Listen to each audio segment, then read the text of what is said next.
اگر آپ کو ایمان اور یقین حاصل ہو تو پھر دعا کریں اللہ اس پر استقامت عطا فرمائے، پھر اس پہ ڈٹ جائے۔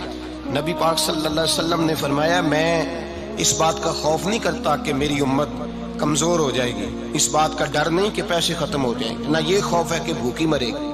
حضور کس بات کا خوف ہے؟ تو نبی پاک نے فرمایا خوف یہ ہے کہ ان کا یقین کمزور ہو جائے گا۔ یاد رکھیں اگر اعتبار نہ ہو تو گھر نہیں چلتا، تو اگر اللہ رسول پر یقین کامل نہ ہو تو پھر بندہ مسجد نہیں آ سکتا، پھر اس کا دین نہیں چلتا، پھر اس کے لیے مشکل ہے نماز، پھر اس کے لیے مشکل ہے راہ خدا میں خرچ کرنا۔ میرے نبی پاک نے فرمایا یوں نہ کہا کر کہ یا اللہ چاہے تو دے چاہے تو نہ دے، جب مالک سے مانگ تو کہا کر یا اللہ تجھی سے مانگنا ہے، میں لے کے اٹھوں گا، تو مجھے دے گا۔ فرمایا جتنا تیرا یقین کامل ہوگا اتنا ہی اللہ تجھے جھولی بھر کے عطا فرمائے گا۔ کمزور سا مسلمان، لڑکھڑاتا سا مسلمان دیکھتا ہوں کرتا ہوں، اور یہ بھی نہ دیکھا کریں بھائی ایمان یقین کو استقامت کے درجے پہ لیں، یہ نہ دیکھا کریں کہ وہ کیسے دے گا، وہ کسی وسیلے کا محتاج نہیں ہے، وسیلے کو پسند کرتا ہے، پر وسیلے کا محتاج وہ بغیر وسیلے کے بھی دے دیتا ہے۔ ہر آدمی ماں باپ کے ذریعے پیدا ہوتا ہے، اگر پیدا کرنا چاہے تو جناب عیسیٰ کو بغیر باپ کے پیدا کر دیتا ہے، اگر پیدا کرنا چاہے تو حضرت آدم کو بغیر ماں اور باپ کے پیدا کر دیتا ہے۔ جب یقین رکھیں، یقین قرآن مجید پڑھیے، حضرت موسیٰ علیہ السلام فرعون کے دربار میں کھڑے ہیں، چاروں جانب دشمن ہی دشمن ہے، جادوگر آ گئے، انہوں نے سانپ چھوڑے، حضرت موسیٰ کے ہاتھ میں ڈنڈا تھا، حضرت موسیٰ کہتے ہیں یا اللہ کیا کروں؟ تو اللہ تعالیٰ نے فرمایا اپنا عصا پھینک دو۔ کہنا چاہیے تھا نا کہ یا اللہ ایک ہی تو شے ہے، اتنے سانپ ہے، بچانے کے لیے ڈنڈا ہے وہ پھینک دوں؟ ڈنڈا پھینکا جاتا ہے، سانپ کو دیکھ کر کے قابو کیا جاتا ہے۔ یہ میرا اور آپ کا ذوق ہے نا، لیکن انبیاء کرام کا انداز ملاحظہ کیجئے میرے عزیزو۔ اللہ فرماتے ہیں ڈنڈا، اے موسیٰ ڈال دے اپنا عصا، پہلے نہیں فرمایا کہ سانپ بن جائے گا، فرمایا بس تو ڈال دے۔ میں اور آپ ہوتے ہیں تو سامنے ہے، ڈنڈا ہاتھ میں ہے، ہم کہیں گے عجیب بات ہے، یہی تو دفاع کی چیز ہے، اسی کو ڈال دوں تو بچوں گا کیسے؟ کہا ڈال دو، تو حضرت موسیٰ نے ڈال دیا، کہا میرے رب کا حکم ہے تو میرے لیے بہتر ہی ہوگا۔ اللہ فرماتے ہیں جب موسیٰ نے ڈالا تو میں نے اس ڈنڈے کو، اس عصا کو اژدہا بنا دیا۔ اب کبھی عصا بھی اژدہا بنے، کبھی چھڑی بھی بہت بڑا اژدہا بنی ہے، لیکن قرآن کہتا ہے جناب موسیٰ نے ڈالا تو اللہ نے اژدہا، بلکہ اس سے پیچھے چلیے، عورتیں کمزور یقین کی ہوتی ہیں نا، جناب موسیٰ پیدا ہوئے تو اللہ فرماتے ہیں میں نے موسیٰ کی ماں کے دل میں بات ڈالی، ماں کے دل میں، صندوق میں ڈال کے تو اس کو دریا میں بہا دے۔ اور بھائی صندوق میں کہہ سکتے ہیں نا آکسیجن کیسے جائے گی، اور دریا میں بچے بچنے کے لیے ڈالے جاتے ہیں کہ ڈوبنے کے لیے ڈالے جاتے ہیں؟ ماں کے دل میں یقین کمزور نہیں تھا ماں کا۔ انبیاء کے ماں باپ موحد ہوتے ہیں، دین کو ماننے والے، ماں کے دل میں اللہ نے بات، اللہ قرآن میں کہتے میں نے وحی کی، میں نے القاء کیا، میں نے بات ڈالی۔ حضرت موسیٰ کی ماں کہتی ہے میں نے ڈال کے نا سمندر میں بیٹا، میں نے سمندر میں بیٹا ڈال کے صندوق میں بند کر کے رب کے حوالے کیا۔ آپ فرماتے ہیں میرے مالک کا بھروسہ کیا تو پھر میرے مالک کا کام دیکھو، کمال دیکھو، میں نے دریا میں ڈالا، اللہ نے فرعون کے گھر میں میرے بیٹے کی پرورش کرا دی۔ یہ یقین کہ حضرت موسیٰ کے پاس قوم آئی، قرآن پڑھیے، کہ جناب پانی چاہیے، وَإِذِ اسْتَسْقَىٰ مُوسَىٰ لِقَوْمِهِ، موسیٰ نے اپنی قوم کے لیے پانی مانگا، ہم نے کہا فَانْفَجَرَتْ مِنْهُ اثْنَتَا عَشَرَةَ عَيْنًا، اپنا ڈنڈا پتھر پہ مارو۔ عقل والا آدمی ہوتا تو اڑ جاتا، کہتا یا اللہ پتھروں سے بھی کبھی پانی نکلا ہے؟ اضرب بعصاک الحجر، مارو پتھر پہ ڈنڈا۔ اللہ کے نبی نے منٹ نہیں لگایا، ٹھا کر کے ڈنڈا لگایا، فانفجرت منہ اثنتا عشرۃ عینا۔ اللہ فرماتے ہیں جناب موسیٰ نے ایک عصا مارا، میں نے 12 چشمے جاری کر دیے۔ تو لے تو لا اللہ کرتا ہے، اللہ کہتا ہے پڑھ نماز روزی دوں گا، کہتا ہے سوچتا ہوں۔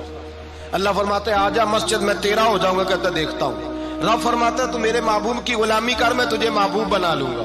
تو کہتا ہے تھوڑا بڑا ہو کے داڑھی رکھنی ہے، ابھی سیانا ہو کے میں ذرا سرٹیفکیٹ لے لوں اسرائیل سے کہ کتنے سالوں کے بعد آئیں گے، پھر شروع کروں گا۔ پروگرام بنا رہا ہے، ابھی تو ارادے میں ہے۔ اللہ کے پیغمبر کا ڈنڈا، اور اس سے زیادہ آگے بات ہو گئی، پیچھے فوج لگی ہوئی ہے فرعون کی، مجمع ہے، ہزاروں لاکھوں کا لشکر لے کے، تلواریں نیزے، فرعون پیچھے، آگے دریا آ گیا۔ حضرت موسیٰ علیہ السلام کھڑے ہیں، اب کدھر جائیں؟ اللہ پاک نے فرمایا مارو ڈنڈا۔ کہاں؟ پانی پہ ڈنڈا مارو۔ اب حضرت موسیٰ علیہ السلام پانی پہ ڈنڈا مارے تو پانی ابھرے گا، اس سے زیادہ کیا ہوگا؟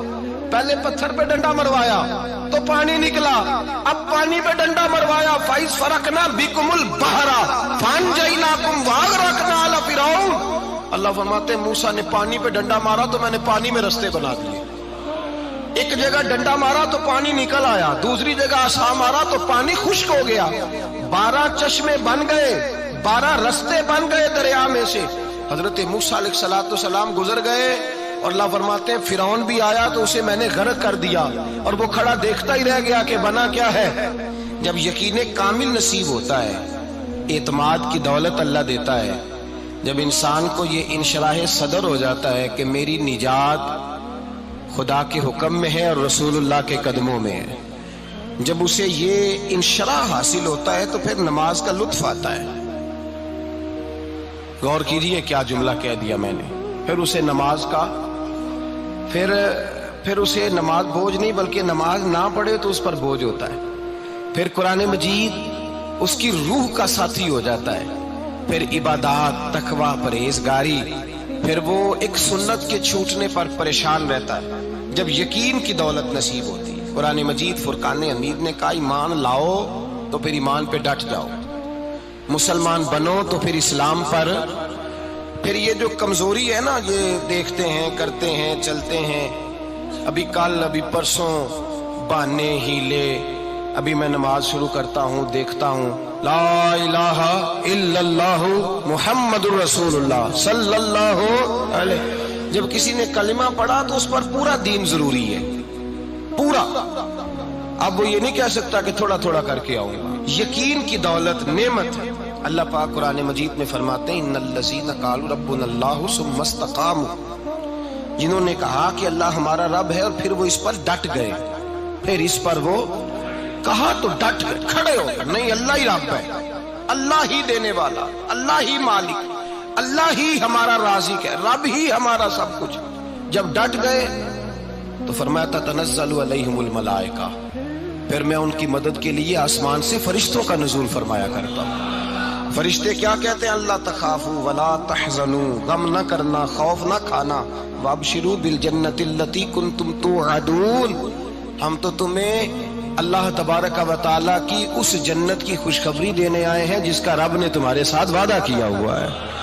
پھر فرشتوں کا نزول ہوتا ہے، لیکن شرط کیا ہے کہ ایمان لائے، اور پھر ایمان پر پھر یہ نہ سوچے کہ وہ کس طرح دے گا، وہ کیسے عطا کرے گا، وہ میری مدد کس طرح کرے گا، نظام کیسے چلے، ڈٹ جائے، کہے میرے اللہ کا حکم ہے تو میں نے حلال ہی کھانا ہے، میرے رب کا حکم ہے تو میں نے تھوڑے پہ گزارا کرنا ہے، میرے مالک کا حکم ہے تو میں نے اپنی جیب دیکھنی یا دوسرے کی نہیں دیکھنی، میرے رب کا حکم ہے تو میں نے اس کی اطاعت میں رہنا۔ جب ڈٹ جائے گا اللہ کے احکامات پر، جب ڈٹ جائے گا تو اللہ فرماتا ہے پھر میں تیری مدد کے لیے فرشتوں کا نزول کروں گا۔ نبی پاک صلی اللہ علیہ وسلم نے فرمایا 2 دولتیں اگر کسی کو اللہ دے دے تو سمجھے اللہ نے اسے دنیا کی سب سے زیادہ دولت عطا فرما دی۔ یا رسول اللہ وہ کون کون سی چیزیں ہیں؟ فرمایا ایک جس شخص کو اللہ نے معاف کرنے کی دولت عطا کر دی، جو معاف کرنے لگ گیا، جس کی طبیعت میں درگزر آ گیا، جو معاف کرنے لگا، غلطیاں معاف کرنے لگا، جس کو ایک دولت یہ مل گئی۔ اور دوسرا میرے مصطفیٰ نے فرمایا جسے اللہ نے یقین کی دولت عطا فرما دی، جس کو یہ 2 دولتیں مل جائیں، ایک درگزر کرنا، دوسرا رب رسول پہ یقین کامل رکھنا، اسے کائنات کی ہر شے مل گئی۔ میرے نبی پاک نے فرمایا جب بھی دعا مانگو خدا سے یہ 2 نعمتیں مانگا کرو، عرض کیا کرو اے اللہ درگزر کی دولت عطا فرما، اے اللہ تو ہمیں یقین کی دولت عطا فرما، ایمان کی قوت اور پختگی نصیب فرما۔ میرے بھائی حضور نے فرمایا مانگ کے لو۔ کمزور ایمان والا شخص کسی کام کا نہیں ہوتا۔ جس آدمی کے ذہن میں شک کا بیج ایک دفعہ جنم لیتا ہے وہ آدمی تو غلام سے بدتر ہے۔ بے کیف سجدہ، روٹھی روٹھی سی عبادت، اس کی زندگی کیفیات سے خالی ہے۔ جس شخص کو پتہ چل جائے نا لوگ میرے مخالف ہیں، اس کا تو سجن رہتا ہی کوئی نہیں۔ اصل بات یہ